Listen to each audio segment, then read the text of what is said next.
one of the world's 22 supervolcanoes.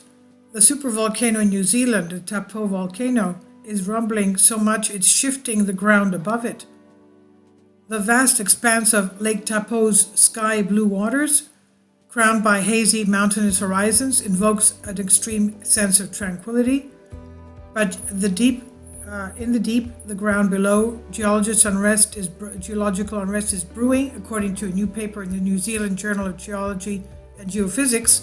Lake Taupo is the largest freshwater lake in Australasia, located at the center of New Zealand's North Island. And while it appears peaceful today, the lake has a violent original history. The lake waters sit within a prehistoric caldera, the word based on the Spanish for cauldron or boiling pot, formed during Earth's most recent supereruption, the Oruanti eruption of 25,400 years ago. A supereruption, of course, when magma is released from the supervolcano, defined as having released at least 1,000 cubic kilometers of material in any one eruption. In an event like the Oruani eruption, the depleted magma vents cave in, Earth's surface sinks, and the landscape is permanently changed into a caldera. In the last 12,000 years, the Taupo supervolcano has been active 25 times. Its most recent eruption, 232 AD, described by authors of the new paper as one of the Earth's most explosive eruptions in historic times. Since then, the volcano has had at least 4 documented episodes of unrest, and it caused destructive earthquakes and in 1922, a massive ground subsidence.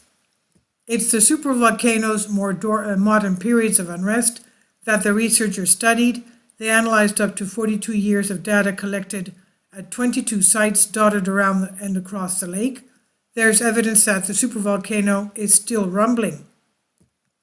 In 1979, researchers began a novel surveying technique which uses the lake surface to detect small changes, with 4 surveys made every year. The lead author and Victoria University Wellington seismologist Finn Isley Kempt explained, this technique involves the use of a gauge that measures vertical displacements of the lake bed.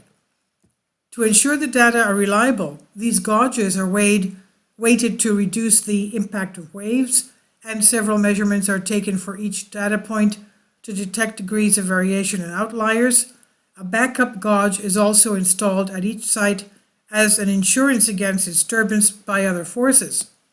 In the project's beginning, the measurements were recorded from manual gauges set up at just 6 stations.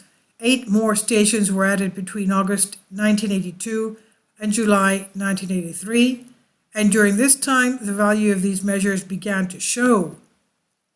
In early 1983, the system detected rising or falling across different sites.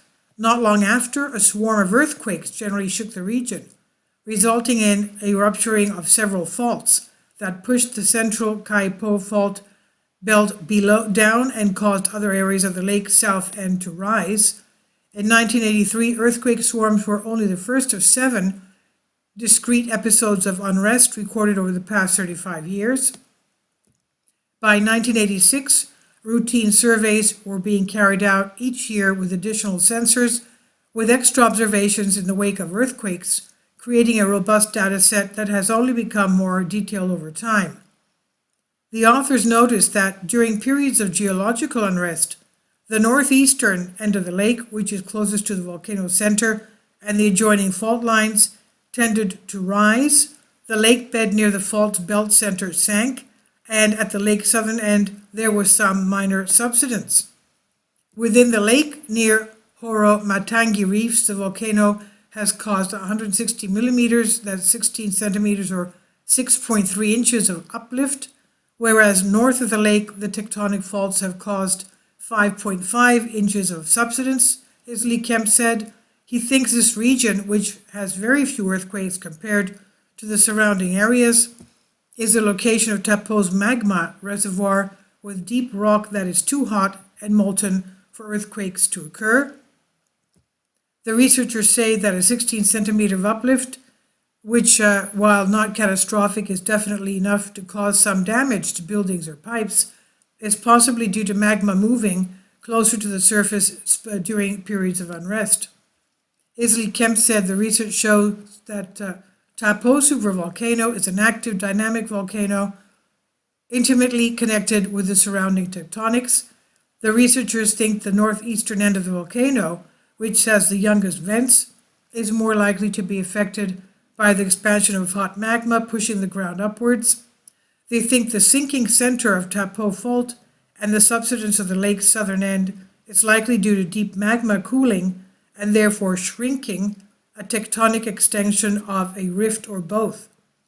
Isley Kemp has regularly assured people that while it's in a state of unrest, there is no evidence the volcano will erupt anytime soon.